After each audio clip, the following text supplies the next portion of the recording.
And we're live. We're live. Very good. Thank you, Bill. Appreciate that. I want to welcome everybody to the February edition of our virtual Lyme Impact Session. We're really very pleased to have Dr. Myriah Hinchey speaking to us on herbal approaches to healing Bartonella, Babesia, and Borrelia.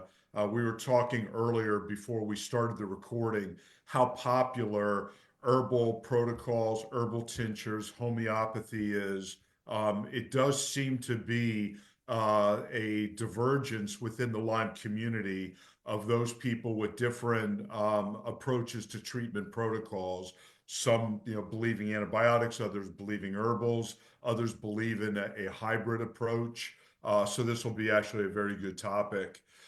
Introducing tonight's host, I'm Eric Huck, president of PA Lyme Resource Network. I also run the Harrisburg Support Group region, and Bill Moore is a board member, director of our IT, and Bill runs our Pittsburgh Lyme Support Group region out in Pittsburgh, Western PA. Before we get right into the presentation, I want to touch on two different accomplishments within the PA Lyme Resource Network world. We had a board retreat a couple of weeks ago, and we started putting together all of our accomplishments and everything we touched, all of our victories, successes, our wins in 2024. A lot of this is important as we compile our data to put together an annual report, an impact report. As we seek out fundraising and grant opportunities, they want to know, well, what's your breadth? What's your scope? How many people did you touch? And there's two areas that I wanted to mention just briefly tonight: our Dare to be Tick Aware prevention education curriculum, as well as the referrals to Lyme literate healthcare practitioners. So our Dare to be Tick Aware, this is a division that is run by Amy Teal. Amy Teal is also the regional leader at Delco Lyme, Delaware County Lyme. And she organizes the facilitators within the Dare to be Tick Aware program, as well as the regional leaders in PA Lyme for when they're doing public community education and training awareness events. And we did a thumbnail sketch to look at some of our successes. And as you can see right there on the screen, 11 really large awareness events in a lot of different townships. We had some golf tournaments with 700 children. All of them received prevention education material. Between the patient conference that we did the rollout of the quiet epidemic at 5 different locations. We touched a lot of different townships and counties and municipalities. The seminars and webinars that we touched, as you can see, we reached out to a lot of new counties this year that we had not touched on in previous years. We've done work for the Pennsylvania Department of Transportation, the Pennsylvania Association of Environmental Educators. We did in-person seminars for over 450 individuals. We're very pleased when we do some of our training at schools and we're able to touch students that are participating outdoors, as well as any gardeners, anyone that's in birding, Bluebird Society, gardening, master gardening. We had 84 different master gardeners attending in an Allegheny area presentation last year. So, in addition to all of that, we have been asked to put together some collateral that really speaks to school nurses, that speaks to teachers, that speaks to parents, and we will have that all produced and ready for spring of this year. And also our library project. As you can see, we put together at 4 libraries in each of the 6 highest risk counties in Pennsylvania. We got a lot of our prevention education material to them for them to be able to distribute to their community. So, in addition to that, we're also pretty proud of some of the referrals that we've done to Lyme literate healthcare practitioners. 10, 15 years ago, the terminology was Lyme literate medical doctor.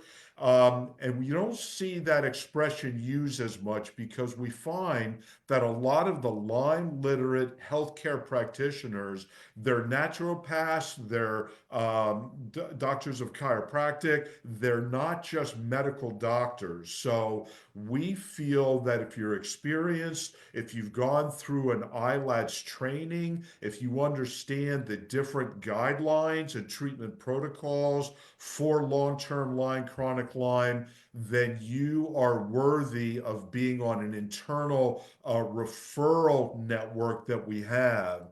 So this is a network that we produced over, well, 767 referrals in 2024. This is a department within PA Lyme that Jackie Confalone has run for about a year now. What's interesting with this is approximately 60 referrals per month of people reaching out to us, either going to referral@palyme.org, the email address, going onto our website, and just saying, here's what I'm looking for myself, for my child. Here's the county that I live in. Can you provide a couple of Lyme experienced medical practitioners in my area? So if you look at our numbers, in 2023, we did 349 referrals. We've got that doubled. And then in 2022, it was 141. So the need for Lyme literate practitioners is growing. We have been saying for approximately the last 6 months, it seems like we lose more Lyme literate practitioners than what we're gaining and adding to our list, either through retirement, through death, through hanging up, their stethoscope, what have you. We're really actively seeking more experienced Lyme literate practitioners to be able to be within our network. So if you look at our referrals, what surprised us really greatly, if you look at the top there, 25% of all of our referrals were in the month of July and August, which is usually a slow month for us, but those were large months. The top four counties, Allegheny, Bucks, Montgomery, and Chester, it did not surprise us that Bucks, Montgomery, Chester, in that area of Philadelphia, that southeast portion of the state has really been endemic with ticks and tick-borne disease for a long time. And then certainly out in Allegheny County in the area around Pittsburgh a lot. If you're wondering where your county stacks up and how the referrals flowed, here's the list of all of the counties. Our guess would be that if this was more broadly disseminated, if we really tried to publish that we offered this service, we probably would have 10 times the requests that we have right now. As you probably know, PA Lyme is nonprofit. We're a 501c3. We do not have paid staff. So what we do with a small group of volunteers is really heroic in our efforts to try to help those that have been touched adversely by Lyme. So, in terms of housekeeping, the way that tonight's presentation is going to flow, if you have a question and you're on Zoom, please put it down in the Q&A section. Bill Moore and I will gather all of the questions. Bill will get the questions from Zoom. He will also get any of the Facebook questions added into the comments if you're on Facebook Live right now. We will hold the questions until the end, and then we will just share those questions and go into Q&A right at the very end. So with that, what I would like to do is introduce tonight's speakers. So Dr. Myriah Hinchey is a naturopathic physician and fellow of the Medical Academy of Pediatric Special Needs, MAPS. She's a recognized expert in the field of Lyme disease and other complex chronic inflammatory conditions and has over 17 years of specialized experience in this area. As a physician and the medical director at TAO, an integrative center for healing, she has successfully guided thousands of patients towards recovery from complex chronic inflammatory conditions. She's the founder and owner of Lymecore Botanicals, an herbal medicine company focused on providing effective solutions for healing vector-borne diseases. Dr. Hinchey is dedicated to treating patients of all ages.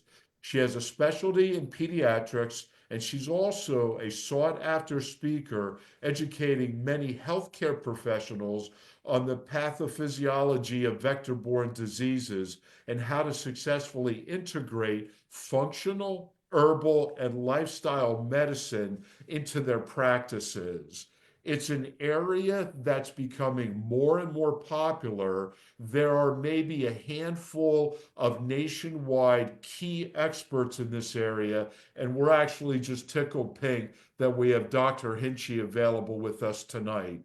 So, with that, Dr. Hinchey, allow me to turn it over to you if I may. Thank you, Eric. It's an honor to be here. Thank you so much for having me. And to everyone at home, thank you so much for joining me. I hope that what I'm going to teach you is very helpful to you and your loved ones. All right, so I'm going to share my screen.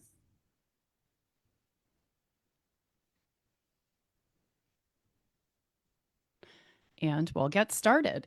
So I just want to tell everyone up front, I had about 150 slides to go over tonight, and I was going to try to get through the pathophysiology of Bartonella and Babesia.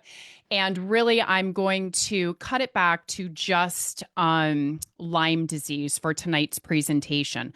But what I'm going to tell you is I promise you the principles that I'm going to go through and what I'm going to share with you is going to address all of the other infections as well. So really what I'm going to teach you is how to look at an infection and then choose which herbal medicines would line up to treating that infection.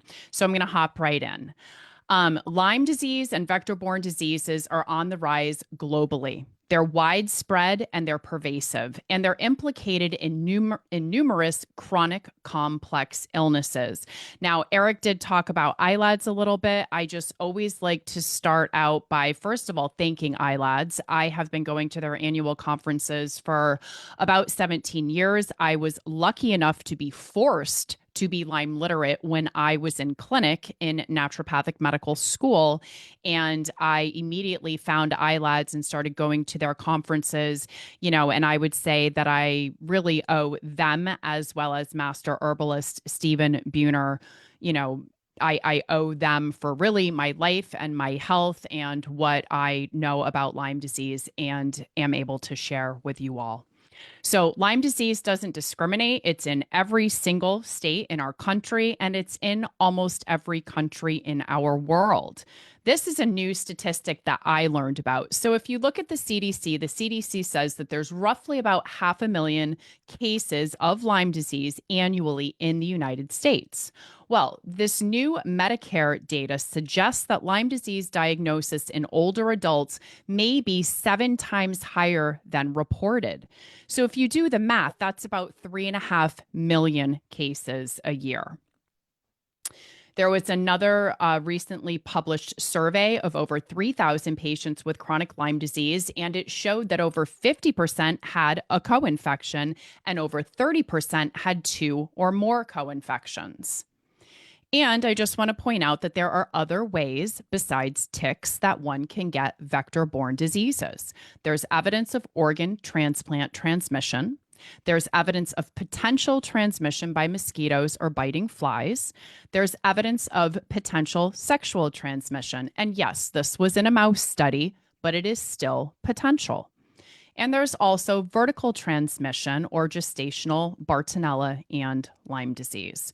As well as, talking vector-borne diseases, Bartonella, we also know can be transmitted by lice and mites and things of that sort. So, I'm not going to get into symptoms of Lyme disease today because there just isn't enough time. But this symptom to me is just so important. And I want to make sure that anyone and everyone listening out there hears me say this. So, neuropsychiatric symptoms of tick borne diseases are very, very real. And especially in children, a lot of times the neuropsychiatric symptoms outweigh the physical symptoms. And a lot of times, the physical symptoms can just get explained away as things like growing pains. So, PANS and PANDAS are very real and they are understudied and underestimated and talked about. And I just want to point out that if you see an abrupt change in somebody's brain function, whether it is their cognitive abilities or their emotions, um, you have to pay attention to that. Neuropsychiatric illness doesn't just develop overnight. So if you have an abrupt onset at any age, you really have to take that seriously. Okay. So, in my opinion, many treatments fail when the focus is on killing the organism instead of healing the patient. So, I believe that we have to focus on restoring immunocompetence. So, that is the immune system being able to see the infection and knowing how to kill it and being able to get to it to kill it.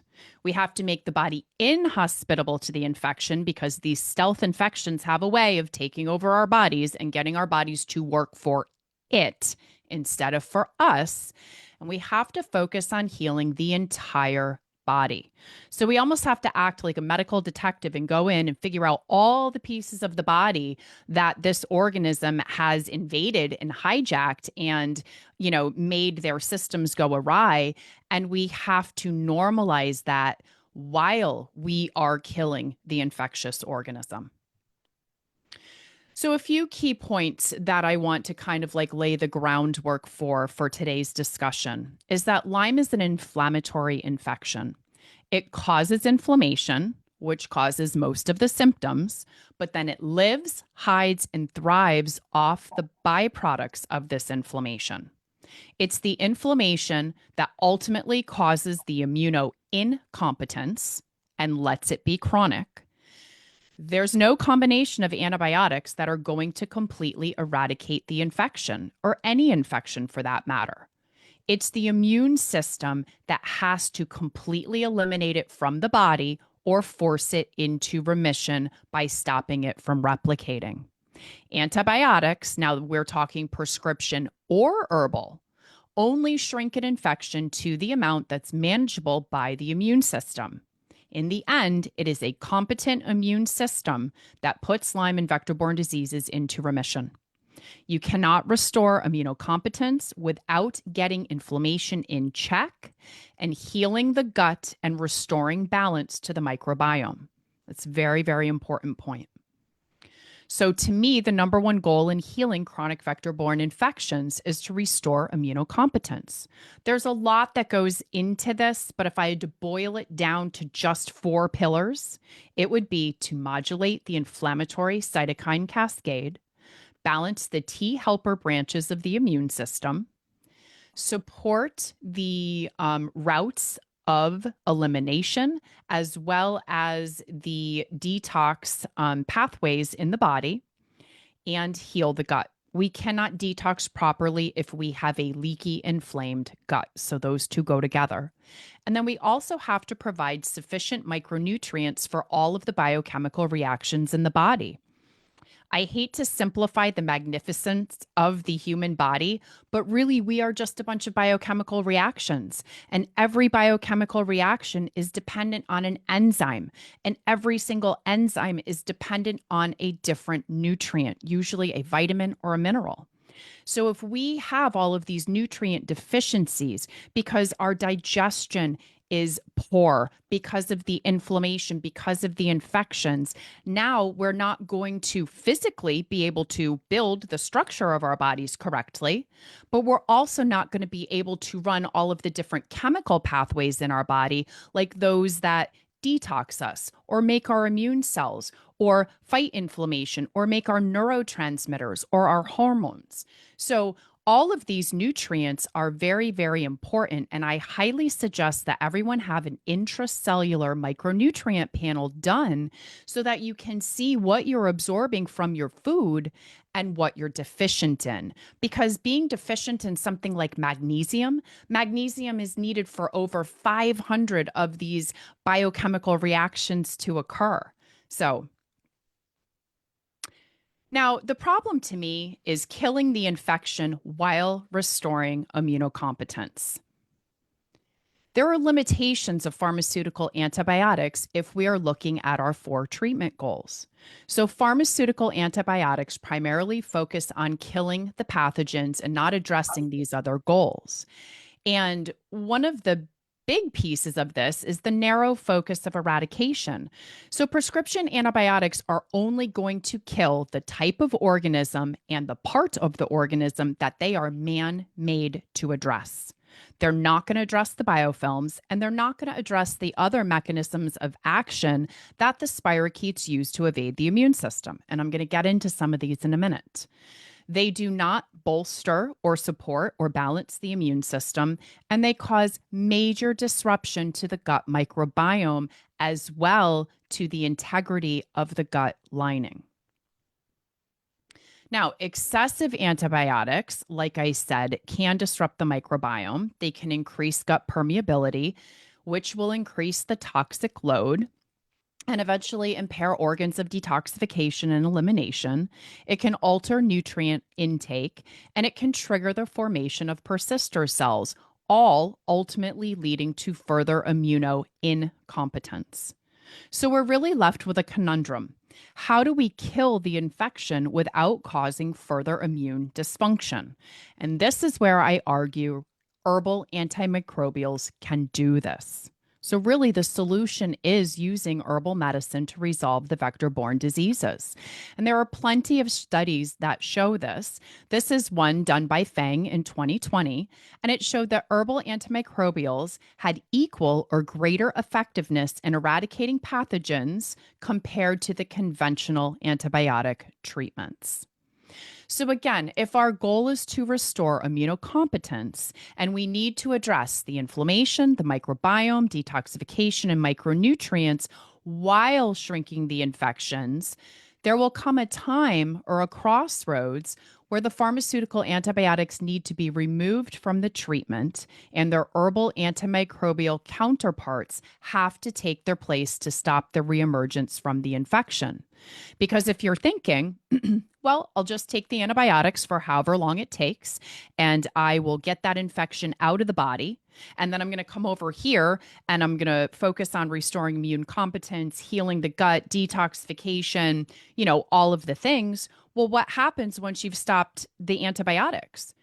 The infection just multiplies, right? And it grows back. So you have to do something to stop the replication and the reemergence of the infection while you are fixing the body, healing yourself, and restoring immune competence. And so I'm, of course, going to argue if we have these studies showing the same or greater effectiveness, and we're talking chronic Lyme. I want to make this clear. We're not talking an acute case. We're talking someone who's already chronic. Why wouldn't we start with these herbs? Why wouldn't we see if they do the job? Because if they do, and they're less invasive and they don't have a lot of the side effects, and they will help us to restore immune competency, why would we go down this other road first? So let's look a little more closely at the immune system dysregulation in Lyme and other vector-borne diseases. So the key mechanisms of immune evasion by Borrelia specifically is the inhibition of the complement system, disruption of the innate immune system, resistance to the typical antimicrobial mechanisms of our immune system. Borrelia changes its morphology based on the environment that it's in, so it can switch from a motile form to a cyst or a round body. It makes biofilms. It burrows deep into the cells. So it goes inside of the cells where it's harder for some medications to get to. And then it also evades the adaptive immune response. So it can infiltrate into lymph nodes. It disrupts B cell maturation, which impairs the immune system's ability to make antibodies against it. And it can switch its surface antigens so that it confuses the immune system and tricks it and evades it in that sort of way. I'll leave it at that. Also, they build biofilms. So, biofilms are like these fort structures inside of the body they use to wall themselves off to be able to persist by evading the immune system. So, these forts actually make a physical barrier so that the immune system cannot get to them and kill them. And then also, it stops conventional antibiotic treatments from being able to get to the bacteria as well. So if you're not dealing with and breaking down the biofilms, you're not going to get to all of the infection. And when you stop treatment, the infection can just come back out from behind the biofilms. Also, something crazy about biofilms is all of the different organisms that live back there, they actually share information about the immune system with each other. And, it sounds insane. It sounds like sci fi, right? But it's like they actually teach each other how to further evade the immune system. So now let's get into the pathophysiology and herbal interventions of Borrelia.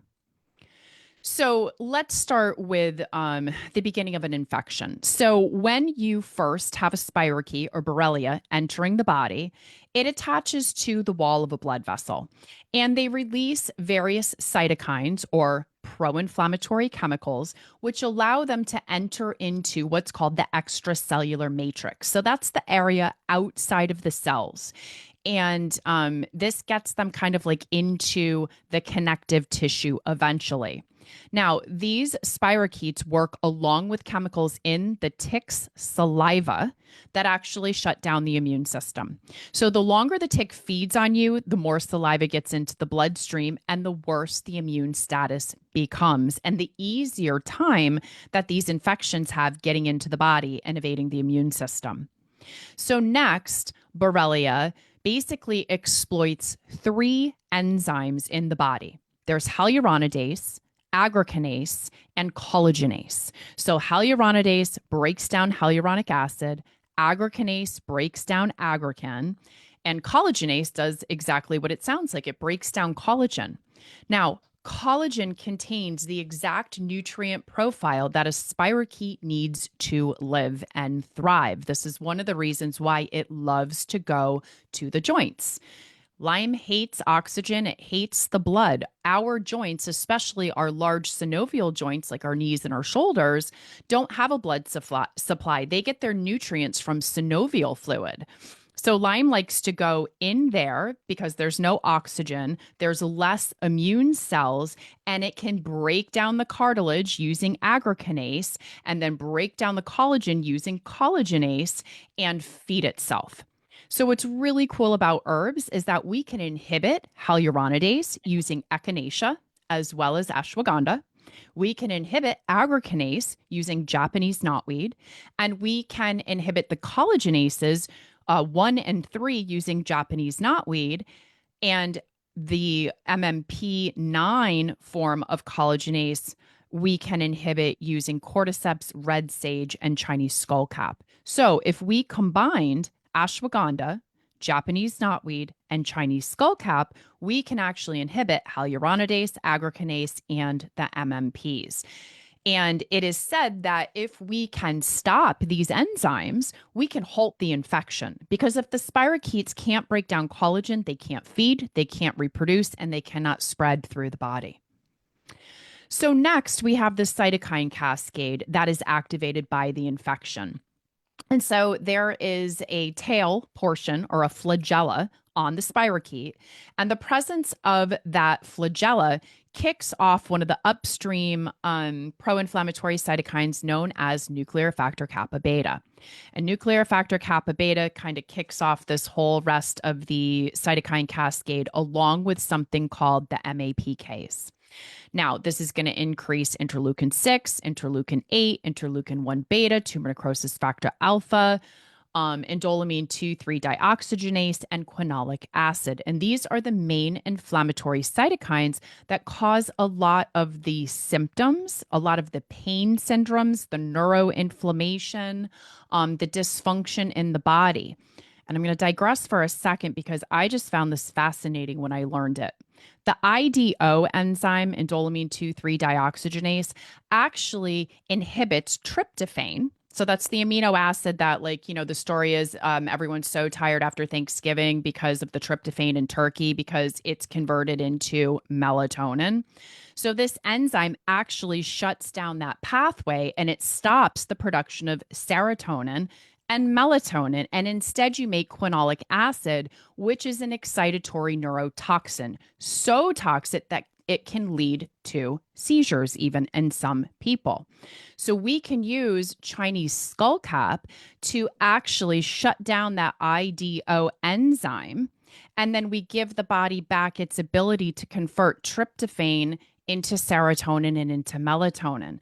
So this is just fascinating because I have so many patients that can't sleep and are depressed. And insomnia was one of my main symptoms when I had all of this.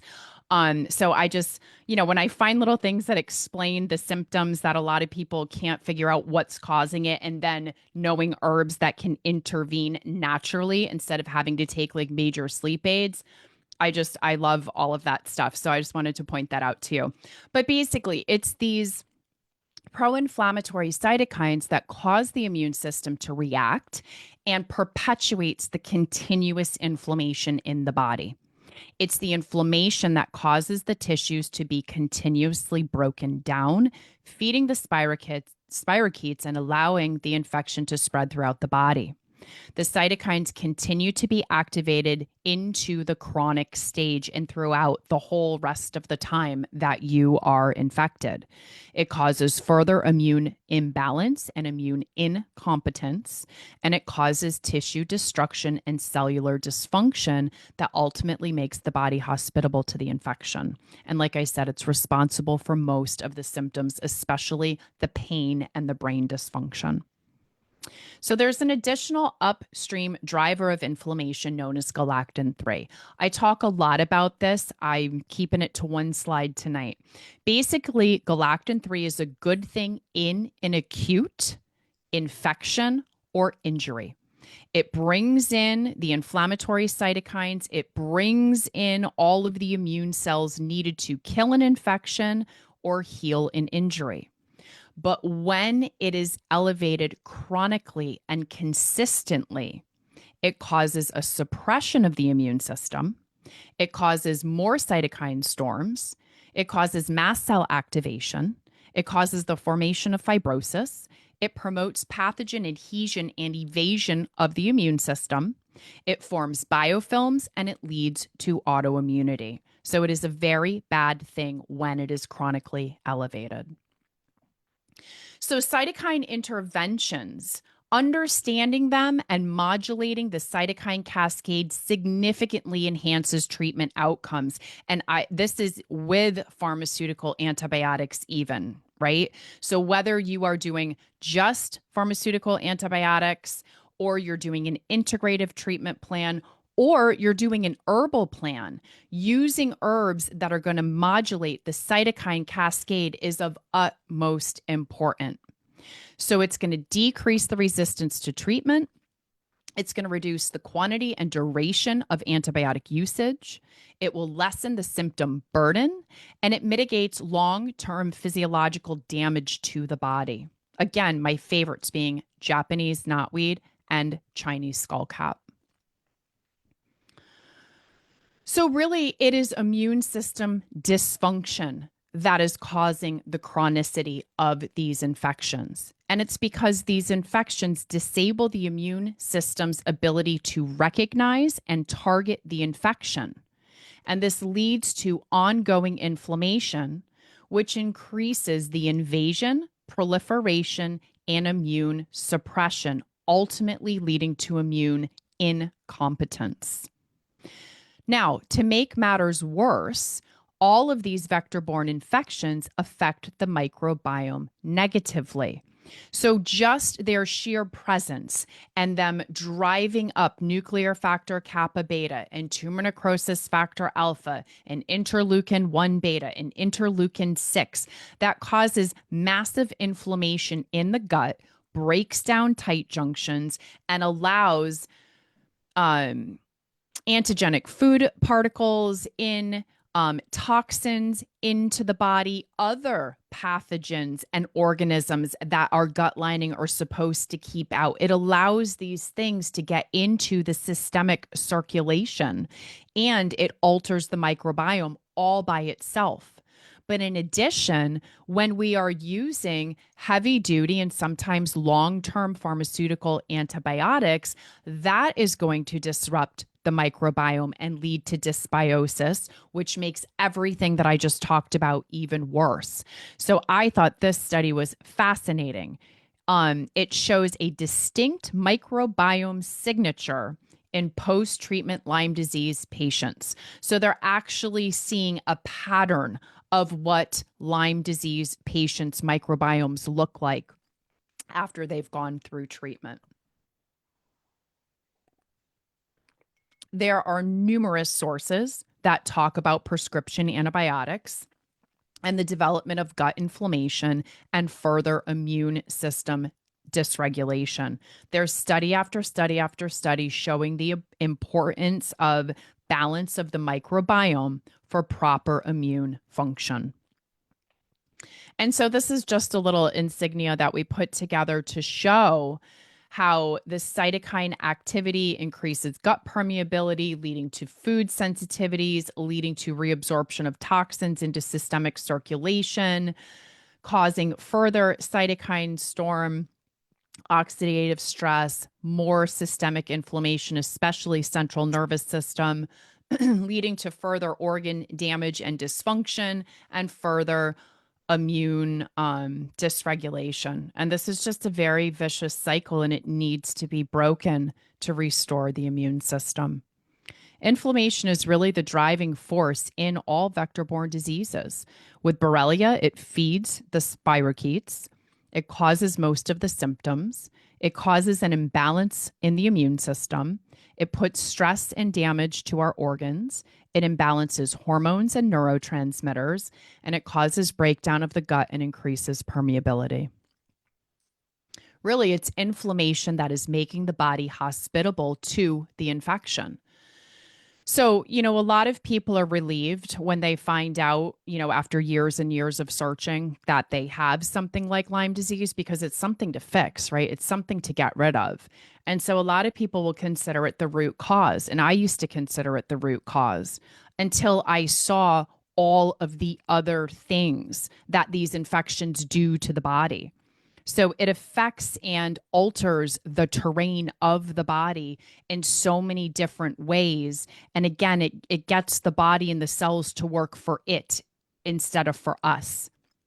And it allows them to thrive.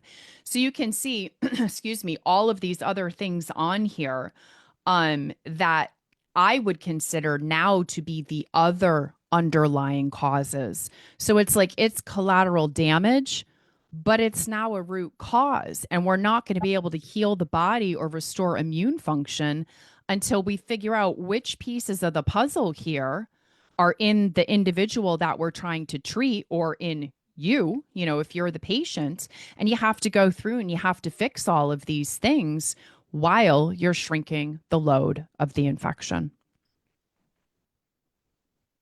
So there's study after study after study showing the effectiveness of various botanical medicines with various vector-borne diseases. And then there is the series of books on healing Lyme and co-infections by master herbalist Stephen Harold Buhner. If you don't know about him, you should learn about him. All of his work is cited, and he dedicated his life really to researching and treating Lyme and vector-borne disease. And he just has so much to share. I would not be where I am today at all if it was not for that man. So I like to harness the healing power of nature backed by science. So herbal medicine works because it does not damage the microbiome. It helps to balance the immune system and create immunocompetence. It helps to reduce inflammation and mitigate the cytokine cascade. It has synergistic effects when used in combination with other herbs. They have very little side effects, but they have numerous beneficial effects. They have very few contraindications, and they can be used in an integrative plan alongside pharmaceutical antibiotics. And again, they've been studied and proven to be effective.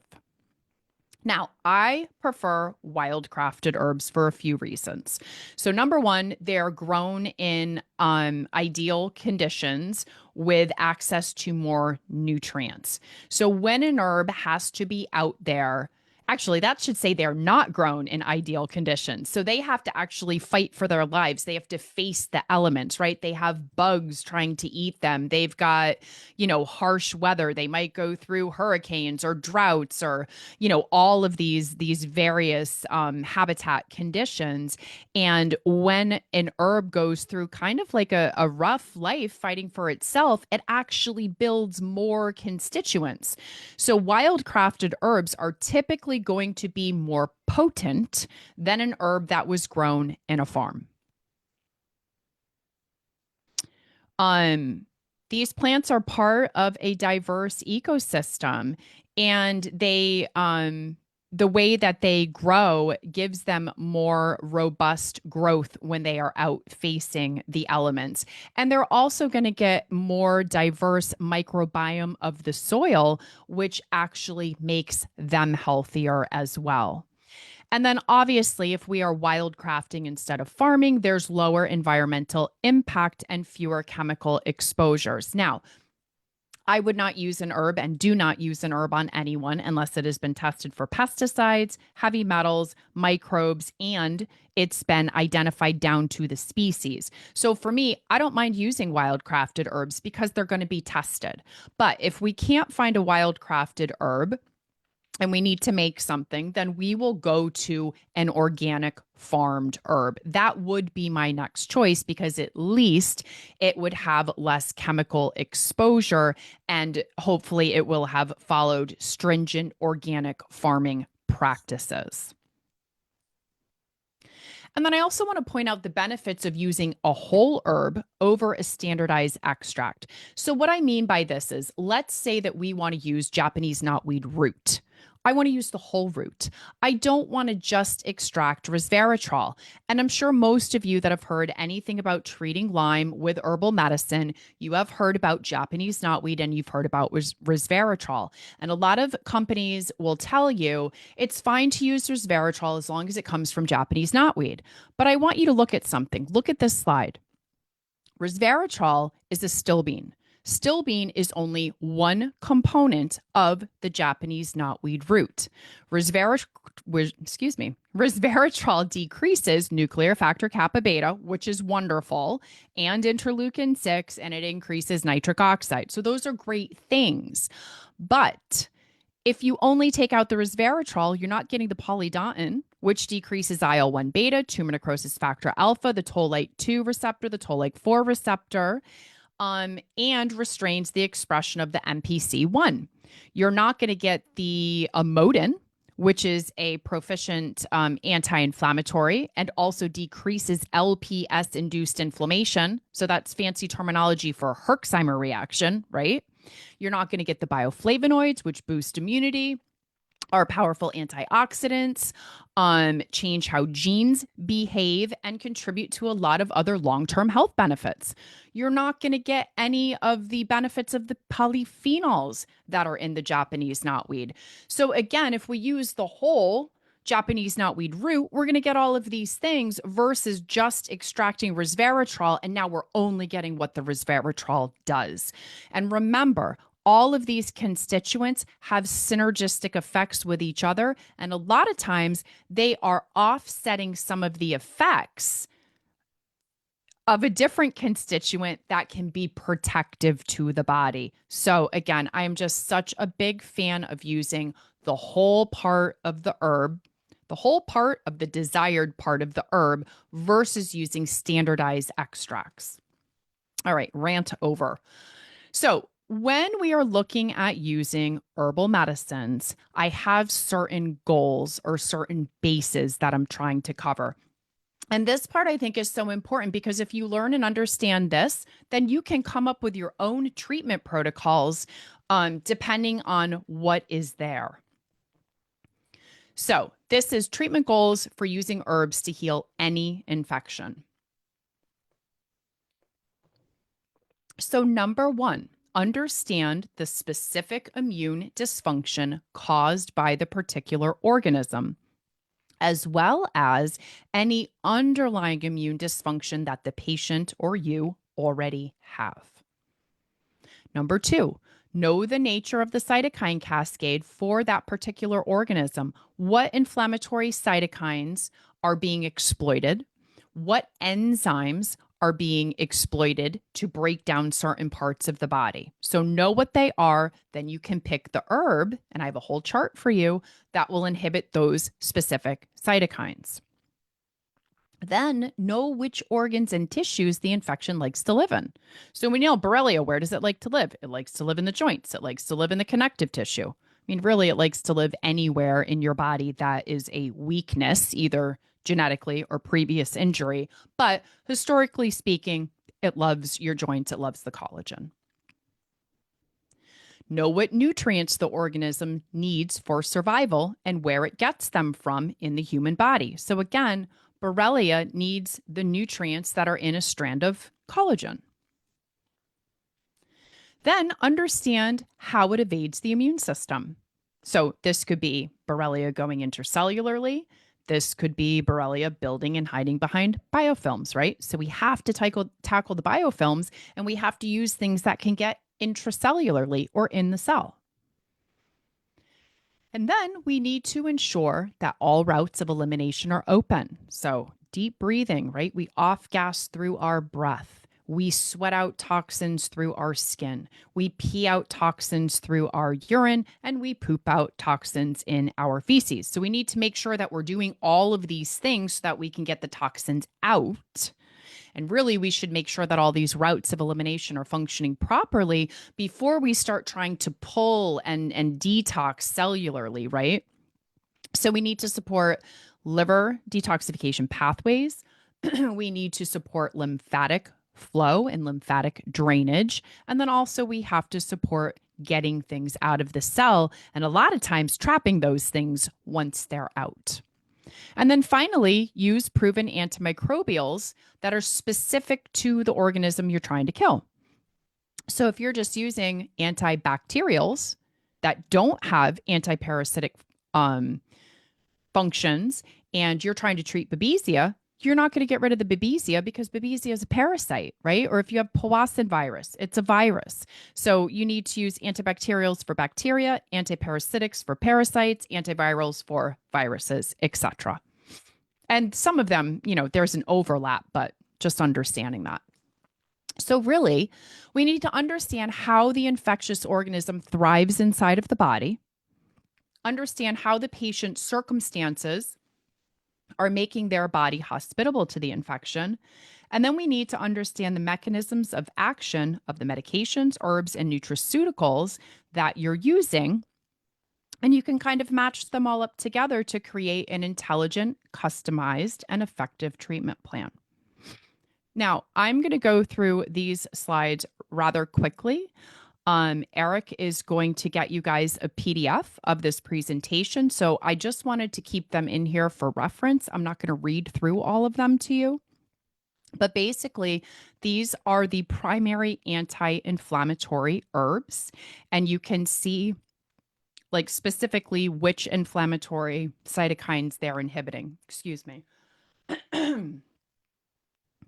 Okay, then we need to balance the immune system. We can use ashwagandha, astragalus, cordyceps, quercetin, and cat's claw. We need to inhibit the destruction of the extracellular matrix, collagen, and endothelial cells. And again, we can actually tackle everything on this page combining Japanese knotweed, ashwagandha, and Chinese skullcap together. We need to look and make sure that there aren't other opportunistic infections. And if there are, we need to deal with them as well. We need to address the biofilms and or vacuoles if present. So some of my favorite biofilm dissolvers are G3M. We have proteolytic enzymes like serrapeptase or nattokinase or lumbrokinase.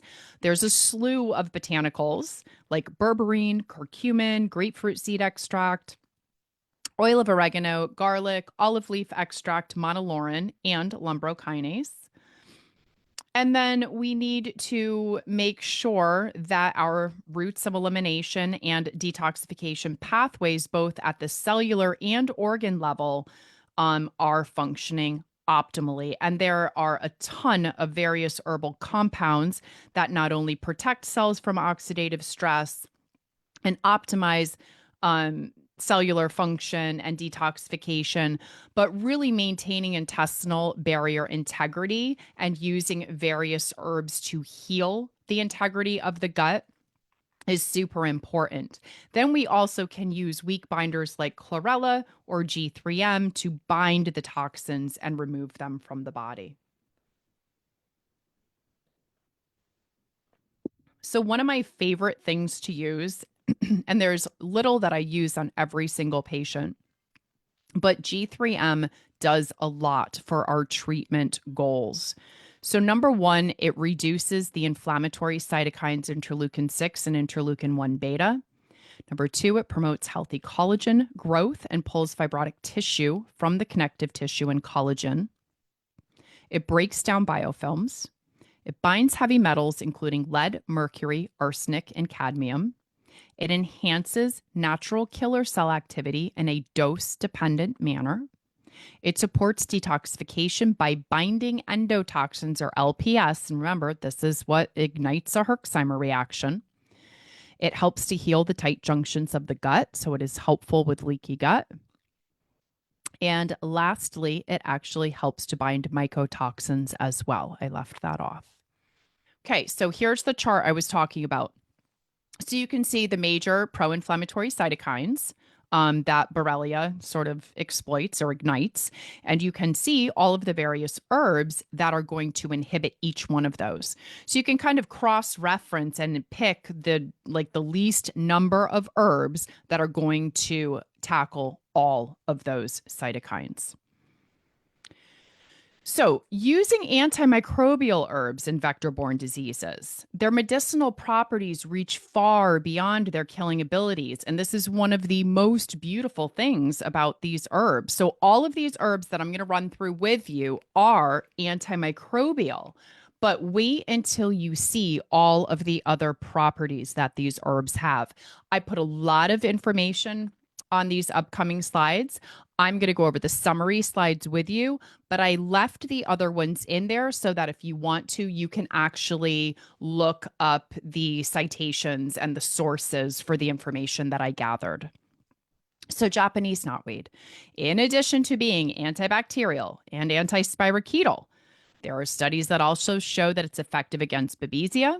It's cardioprotective, it's anti-inflammatory, it's immunomodulant and immunostimulant, and it's neuroprotective. Cat's claw, in addition to being antispirochetal, is anti-inflammatory, immunostimulant, antioxidant, and cardioprotective. Sweet Annie, in addition to being antibacterial and antispirochetal, it's also antibabesial and antiplasmodial. It's anti-inflammatory and antioxidant. Cryptolepis is antispirochetal, antibabesial, antimalarial, anti-inflammatory, and antibacterial. Black walnut, antibacterial, antispirochetal, anti-Bartonella, and anti-inflammatory. Petunia, antibacterial, antioxidant, and anti inflammatory, also antiviral. And Chinese skullcap, antibacterial, antispirochetal, neuroprotective, hepatoprotective, anti inflammatory, and also antiviral, and contains melatonin and stops indoleamine 2,3 dioxygenase from breaking your tryptophan down that serotonin and melatonin pathway. All right, cordyceps does a ton. So, cordyceps, antibacterial, anti-asthmatic, immunomodulator, protects the kidneys, anti-inflammatory, antioxidant, anti-tumor, neuroprotective, anti-convulsant, antipyretic, and also has a synergistic effect with a lot of other herbs. Okay, oil of oregano is antimicrobial. It's actually antifungal, antispirochetal, antibiofilm, and anti-Bartonella. Grapefruit seed extract, antispirochetal, antimicrobial, meaning antifungal. It has synergistic effects with other herbs and it's antibiofilm. And there was a couple studies done that showed that grapefruit seed extract actually inhibited the round body or the cyst form of Borrelia. So it helped to deal with the persister forms. Okay. So here's all of this information, kind of laid out in columns. So when it comes to Borrelia or Lyme disease, if you go, from left to right, number one, modulate the cytokine cascade. So we want to reduce inflammation, specifically galactin 3, interleukin 6, interleukin 1 beta, interleukin 8, tumor necrosis factor alpha, nuclear factor kappa beta, and the MAPKs. So the G3M, the Japanese knotweed, red sage, cordyceps, and Chinese skullcap. Those are my top herbs for doing those things. There are others, as you'll see on the other pages, but these are my go-to herbs for that combination. As far as immune dysfunction goes, for Borrelia, we want to balance the T helper 1 and T helper 2 because a lot of times you'll get into T helper 2 dominance, and we want to increase the natural killer cells. Again, we can use G3M, ashwagandha, astragalus, cat's claw. There's a whole list of others, but these are my go-to. We want to protect the cells of invasion. So we know that it inhibits the endothelial cells, the collagen, and the extracellular matrix. And so those are the herbs that are my top herbs to protect those areas of the body. And then as far as killing Borrelia, the antimicrobials, as well as some of the other opportunistic microbes would be Cryptolepis, Hatunia, Sweet Annie, Japanese knotweed, cat's claw, and teasel. And then we know they make biofilms and go intracellularly. So here's the whole list of things that we could use to address biofilms. And a lot of the herbs actually have good penetration intracellularly. And then we need to support all of the routes of detoxification and elimination and gut health. So I highlighted here in yellow the herbs that are kind of redundant and pulled these out to show you what an example herbal Lyme protocol would be. And now I want to point out, I didn't really talk about lifestyle medicine at all tonight. We're focusing very much on herbal medicine. This wouldn't be a standalone. This would be the herbal medicine protocol in addition to a lifestyle protocol, which is going to address diet, and nutrition.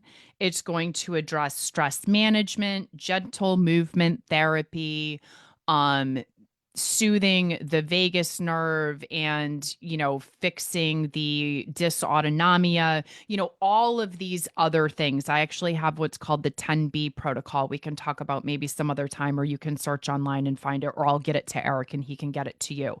But this is just the herbal piece.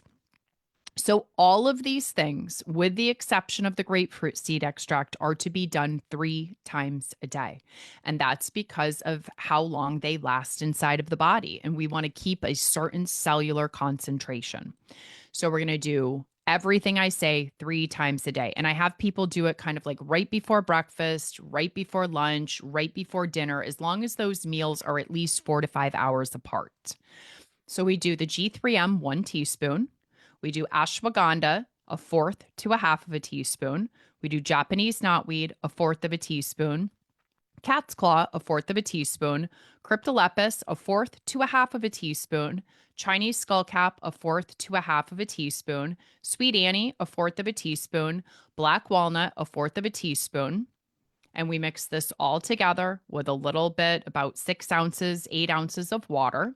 And if it's an adult, we call it a limerita. And if it's a kid, we call it limeade, right? We try to make it fun, try to make people laugh. Um, Grapefruit seed extract is usually a capsule, and that's going to be 600 to 1200 milligrams only twice a day. And that's going to be taken completely away from food. If the patient has Babesia, and I am simplifying this, if the patient has Babesia, I would add a fourth of a teaspoon of each Sida acuta and Alcornia. And if the patient had Bartonella, I would add a fourth of a teaspoon of each Hatunia and Cordyceps. And if they had both, so if they had all three Bs, then I would do all of this. And then obviously, you're going to consider other herbs depending on the individual symptoms, allergies, intolerances, and contraindications with other medicines. Basic tips for using the herbs: mix them all together, like I said. The G3M actually tastes really good. It tastes like lemonade or limeade. It helps to mask the nastiness of the tincture taste. Take it 15 minutes before meals or 2 hours after. I prefer the 15 minutes before because it's like, okay, I'm thinking about eating breakfast. I've got to make my breakfast. So before I start making it, let me make my concoction and drink it. By the time I'm done making breakfast, I'll be fine to eat it. Trying to remember to take something 2 hours after meals, especially with Lyme brain, not always going to happen. Encapsulated herbs can be taken with the mixture, but not with food. Vitamins, minerals, non-herbal nutrients should be taken with food. Obviously, if you're taking prescription antibiotics, you do not want to take minerals 2 hours before or 2 hours after your antibiotics. The pediatric dosages, you can use Clark's rule, which is a simple equation, or I typically will do half of the recommended amount that I went through. I typically will continue the regime for 2 months after symptoms have resolved. And then I will retest. And so, what I'm looking for when I retest is anything that was abnormal that led me to the diagnosis is now normal. So, if the person had low white blood cells or their lymphocyte percent was, way below 30, or they had low natural killer cells, or they had elevated CRP or high sensitivity CRP, or any of the cytokines that you were able to cheaply but accurately measure were off. Anything that the patient had positive IgMs to, I like to make sure that all of the IgM antibodies have cleared. And I like to make sure that the IgG antibodies are down into a very low range, if even still there, low enough that I feel comfortable thinking that's a memory cell. If you still have sky high IgGs, my opinion is you are probably still fighting the infection. Yes, IgGs can stay around for a long time, but they shouldn't be sky high. It's important to note that herbs have potent pharmacological impacts. They really, really work. And so you do have to be careful because some of the herbals are contraindicated with other pharmaceutical drugs. And you always should consult your healthcare practitioner before adding any herbs into your regime. So, really, in summary, to me, the highlights of treating vector borne diseases is to remember that antibiotics, either prescription or pharmaceutical, are not going to completely eliminate the infection. It's the immune system that has to do it. Vector borne diseases cause immunoincompetence. You can't simply focus on killing the organism. You have to restore immunocompetence and health and balance to the person's body. And to do this, you have to fix the immune system and the inflammatory cytokine cascade. So, this is a typical sort of roadmap as to my approach and what I run through with patients. But I think for the sake of time, I will let you guys read through this on your own if you're interested when you get the slides. And I want to leave you with this thought. When we focus simply on killing the pathogen, we miss the opportunity to bolster the body's own defense mechanisms and to bring about true healing.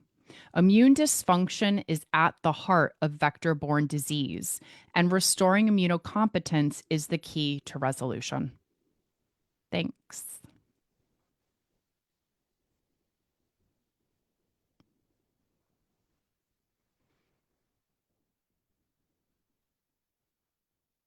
Dr. Hinchey, that was wonderful. Thank you. Thank you. It is a lot of information. It is. Um, I know that we're gathering some questions that were in the Q&A. And Bill, as you're pulling those together, I got a couple of questions that were texted to me. If it's okay to ask them, the herbal Lyme protocol that you laid out 3 times a day, is that packaged in a way that it's easily administered, or is a lot of measuring and you're kind of like a mad scientist 3 times a day? So you can mix all of the herbal tinctures together. You just shouldn't mix like ahead of time. And I'll tell you what I instruct my patients to do. But I just wouldn't mix it with anything else until right before you're going to take it.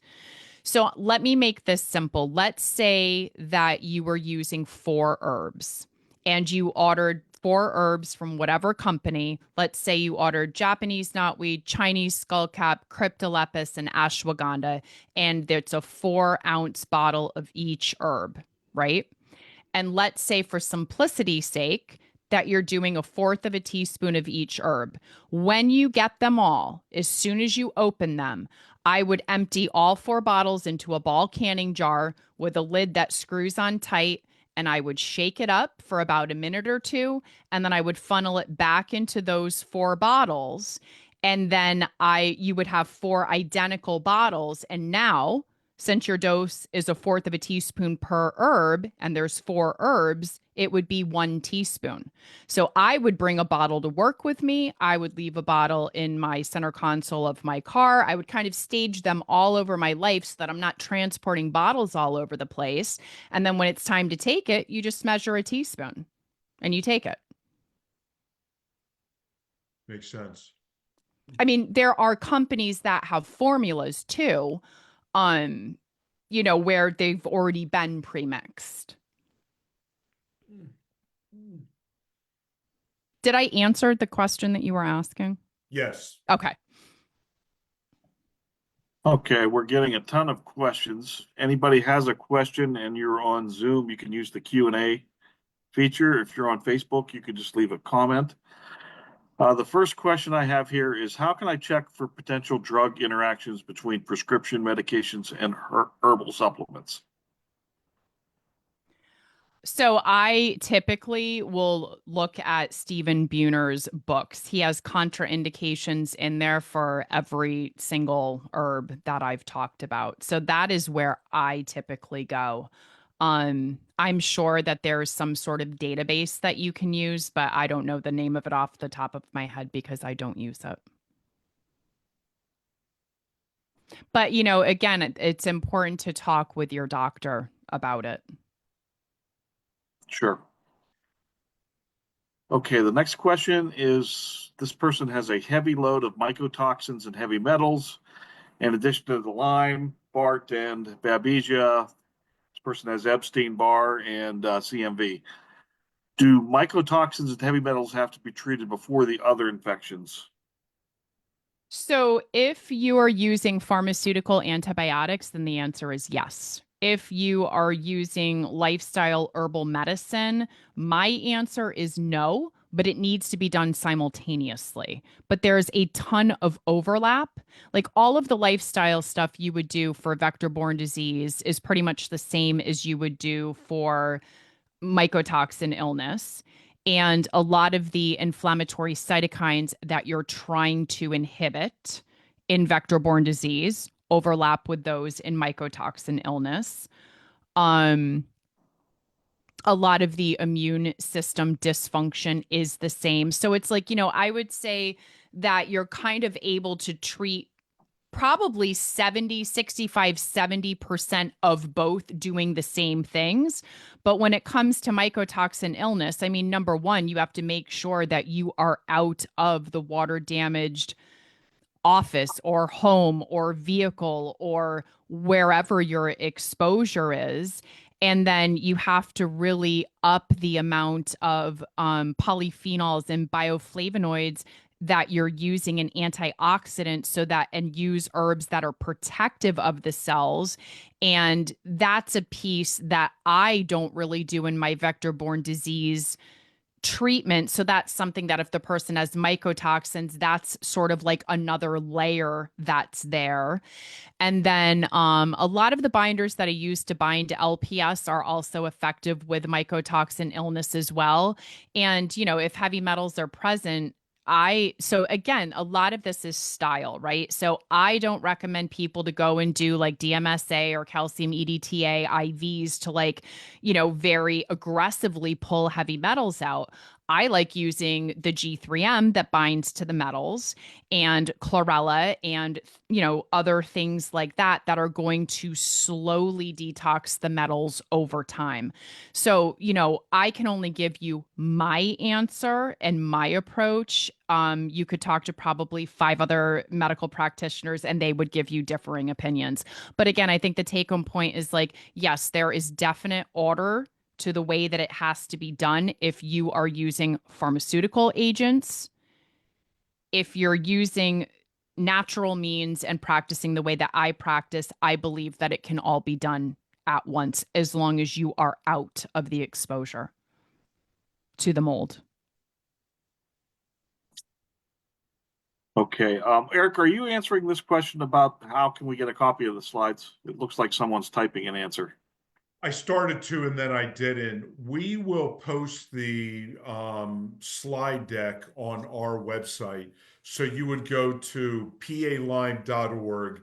It takes us a handful of days to be able to do that, but the slide deck, the PDFs will be on our website and available. Okay. Someone is asking, consistent WBC points to what and what can help? Consistent white blood cell points to? Yeah, it looked. I'm Do pretty they sure mean low, high? They don't say, but I'm going to assume they mean high.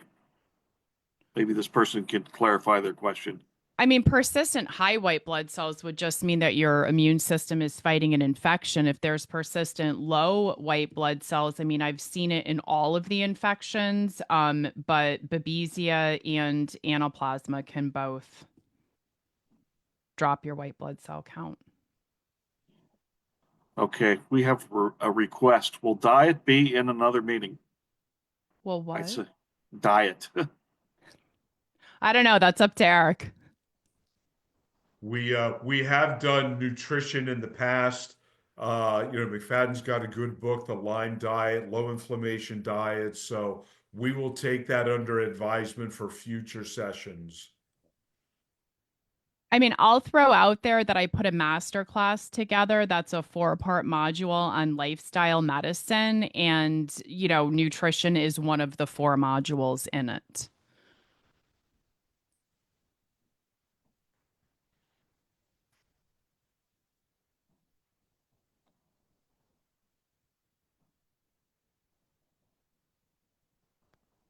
Okay, the next question is, do you have any recommendation for Lyme arthritis in a knee joint?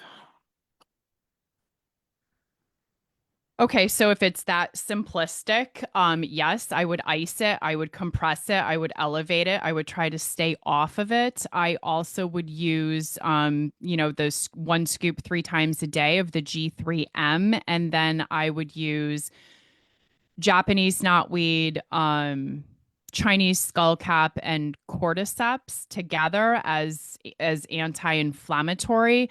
But I mean, again, so then I would need to know more information. Like, are you actively treating the infection? Because of course, I'm going to say actively treat the infection.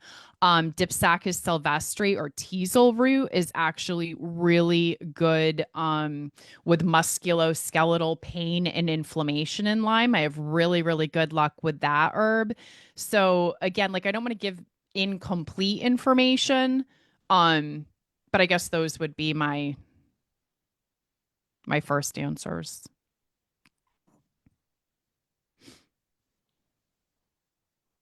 Okay.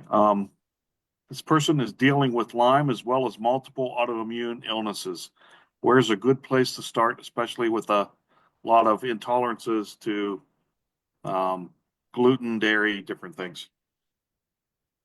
Well, I would say I give very few blanket statements. One of them is no gluten, no dairy, no sugar.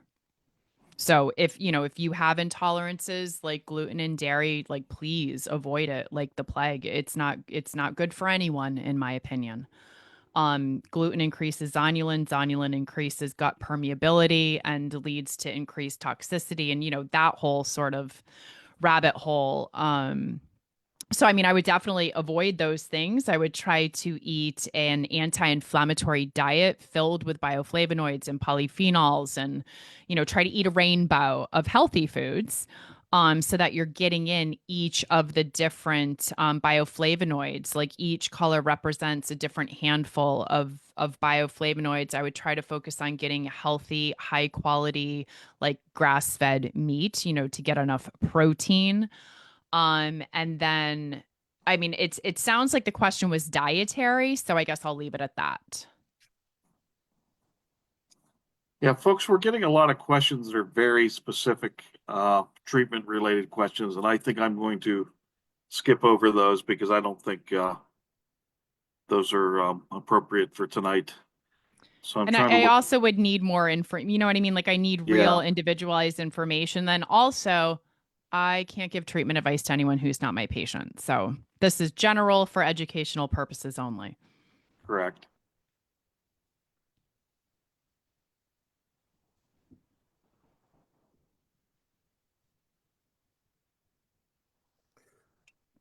I have a couple of questions that came in.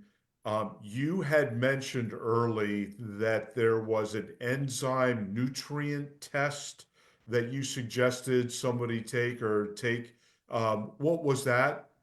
So I had suggested doing an intracellular, which means inside of the cell, micronutrient test.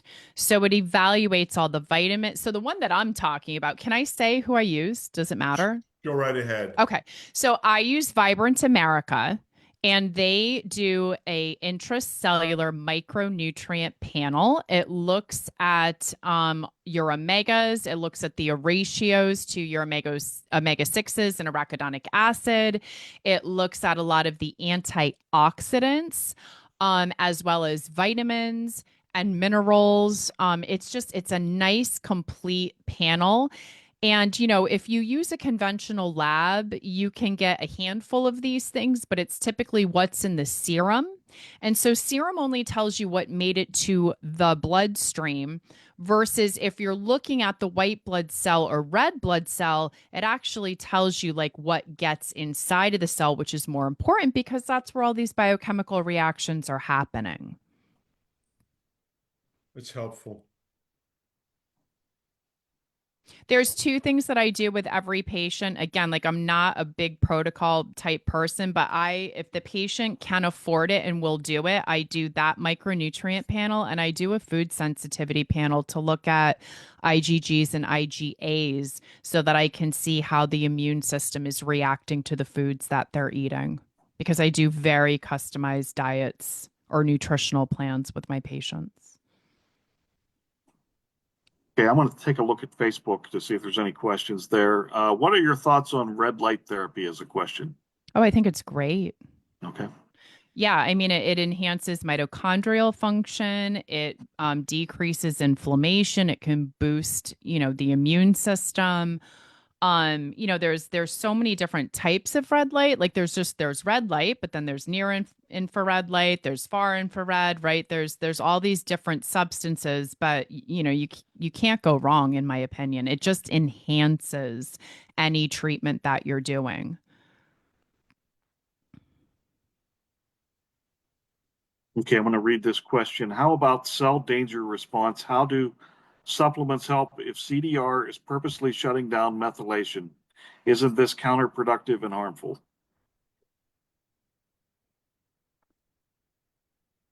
Um, I honestly don't even know how to get into that question. So, I mean, if you're talking about is giving like methylated, like methylfolate or methylcobalamin, is giving these nutrients to someone whose body is in cell danger response and purposely not methylating, like, are you just talking about that, or are you talking about all of the herbs and other things that we are talking about? Because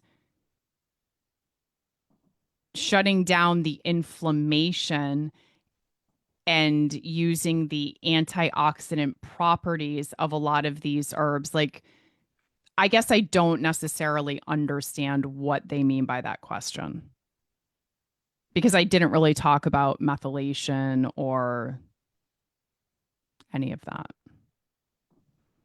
Understood. There's a question about using hyperbaric oxygen for Bartonella. Okay. Is that the question? I think that's the Oh, question. Yeah. okay. So I think hyperbarics are wonderful for all of the vector-borne diseases. I think when you choose to use hyperbarics is very important. I think using it in the beginning of treatment isn't the best idea. The way that I describe it is it's kind of like, if you're pushing a boulder up the hill, like you have to get the boulder like to the top of the hill before I would really suggest starting to use hyperbarics.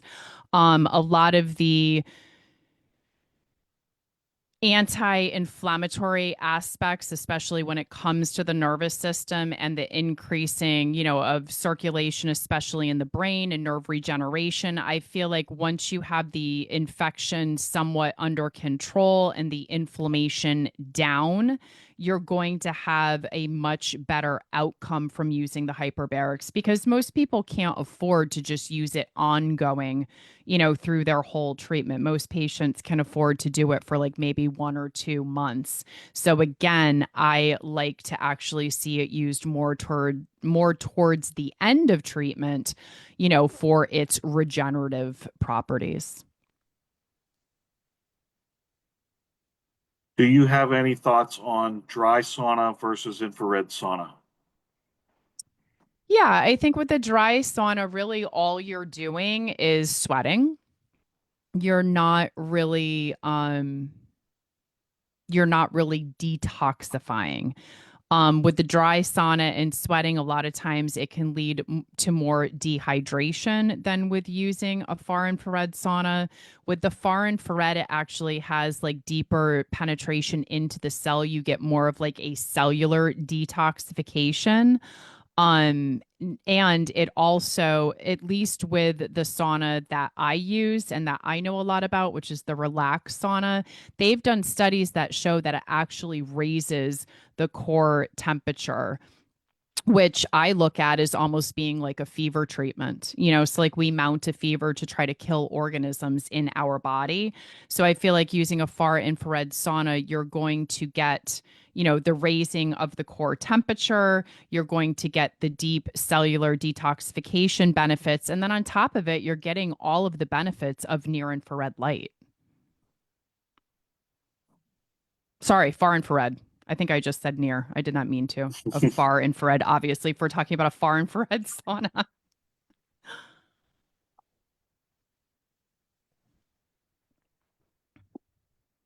Someone is asking, do you recommend something? And I am very embarrassed that I cannot pronounce it. I'm going to try my best to pronounce it. I'm going to sound it out. Phosphatidylcholine.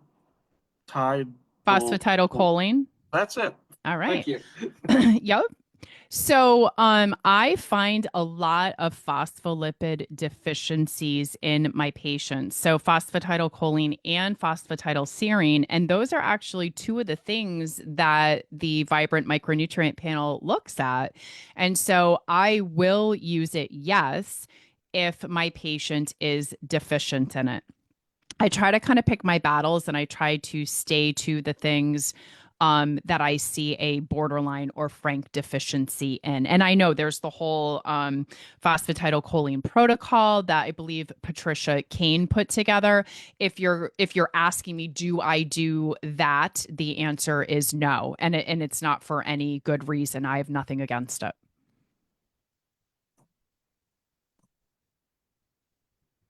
Okay, we have a question about Lyme and PANS. When Lyme resulted in PANS and then severe ritualistic obsessions, which is treated first, and are herbals the way to go? So with PANS, there is typically an underlying infectious process that is causing the sort of autoimmunity towards the brain that is then causing the symptom. So, unless I'm misunderstanding the question, I would say definitely the Lyme infection was there first and brought out the cluster of behaviors that it has been diagnosed as PANS. So it's kind of like the Lyme caused the attack to the brain, caused the symptoms. There's the diagnosis of PANS.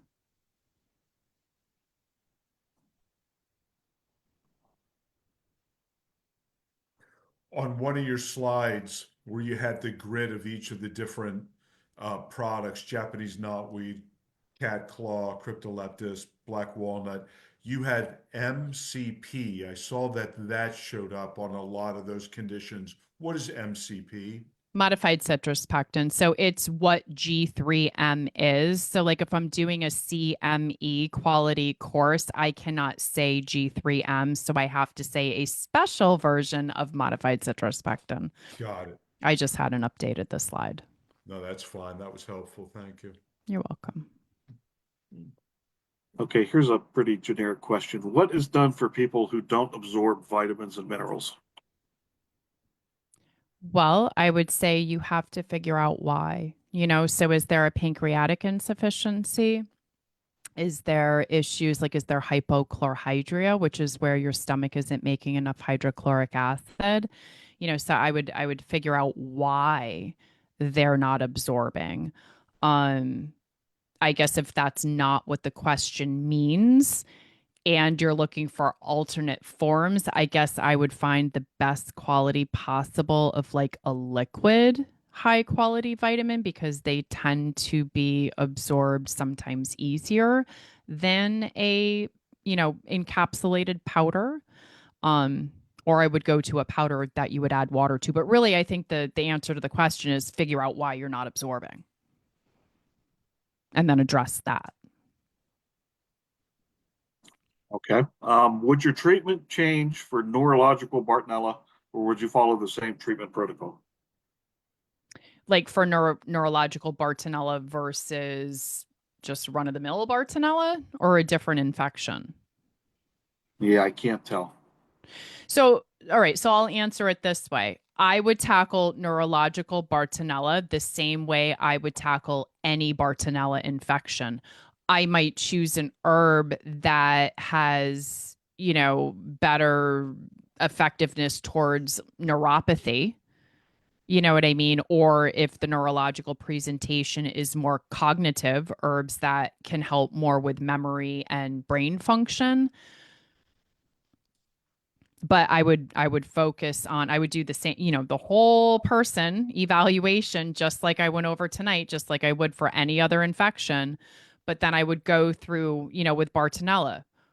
What cytokines does it induce? How does it break the immune system? Where does it live? What does it feed off of? What type of microorganism is it, right? Follow that same line of thinking. And then I would choose my herbs to fit that.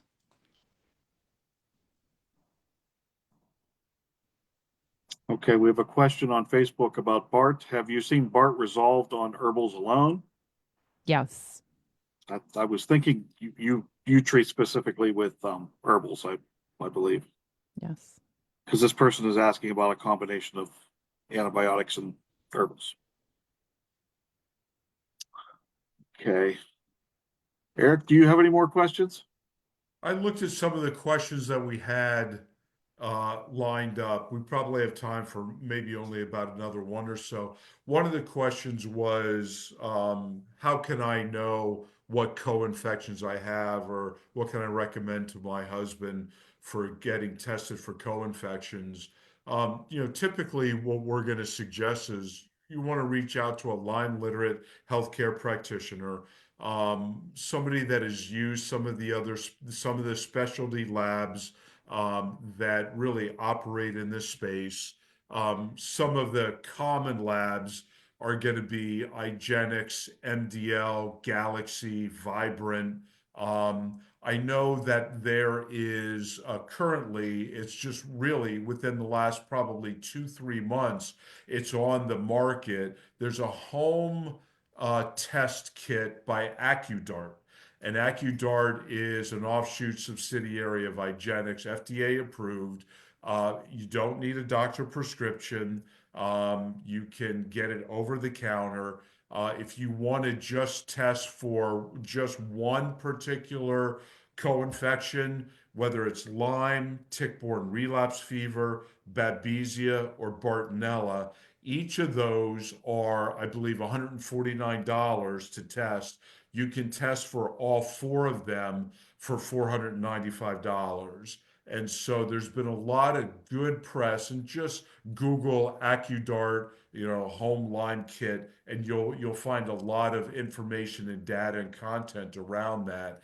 But if you don't have the confidence of doing it on your own, reach out to a Lyme literate practitioner, somebody that uses these labs, can speak to them, and consider, letting them do the blood work and getting the results read by that particular practitioner, and then go down the road from there. One thing I do know is, in fact, we had this conversation not too long ago, a couple of us. I've been fighting Lyme and some of the other co-infections for about 15 years now. And sometimes the results are leading one way. 6, 9 months later, the results are leading another way. So it is at times a little bit of cat and mouse. So it's not a silver bullet. It's not a one size fits all. You have to really be patient as you're doing the testing, and also looking at the results and then treating accordingly. Along those lines, and that'll be the last question, Dr. Hinchey, the way that I teed that up, is there anything that you would add to that in terms of testing specifically for certain common co-infections? No, I mean, the labs that you mentioned are the labs that I typically use. I guess one thing to bear in mind, right, is that most of these tests, because finding genetic material for these organisms is not all that easy, and a lot of times it's not common. IGeneX does have the fish test for Bartonella and Babesia that actually, I've seen a lot of positives, so that would be a good avenue to go instead of just looking at IgGs and IgMs. But what I was going to say is that when you're looking at antibody production, you know, we're looking at the immune system's response to organisms that suppress the body's ability to have a functioning immune system to make antibodies. So it's kind of like a backwards way that we're looking at things. And you're going to see fluctuations depending on the immune system. So, there's no test that's ever 100% accurate. And in my world, where I'm using herbs, and as you guys saw tonight, a lot of these herbs have overlapping benefits, right? So, like cryptolepis and sweet Annie are treating whether it's anti babesial or Borrelia or Bartonella, right? So if I have a patient who has a lot of symptoms of Bartonella, even if they're testing negative, and keep in mind, we can't even test for all of the species of Bartonella out there, right? Like we're only testing for like 4 of them. So if someone is strongly symptomatic for a co-infection, even if they're testing negative, I will choose herbs that are going to overlap in that treatment. And I know that's not exactly what the question asked, but I just kind of wanted to put that out there. Yeah, it's a good point. And I do know if you're on Medicare, I know that the IGeneX, the Lyme and co-infection panel, the comprehensive one, I've talked to a couple of people that it was covered by Medicare. So Yeah, we keep that order in it all mind. the time for Medicare patients and it is covered. Yeah, and which is actually a blessing. So this was a wealth of information. Obviously, the work that you put into the study and the research and the practice, is very well received by our audience. I appreciate that we'll be able to have the slide deck on our website. So again, thank you for the time that you took. We're appreciative of it, and we look forward to doing this again sometime in the future. So with that, let's just call it an evening and thank you. And everybody, we'll be back in March for another virtual Lyme Impact session. So good night now. Thank you. Good night. Bye Thank you bye. so much. Good night.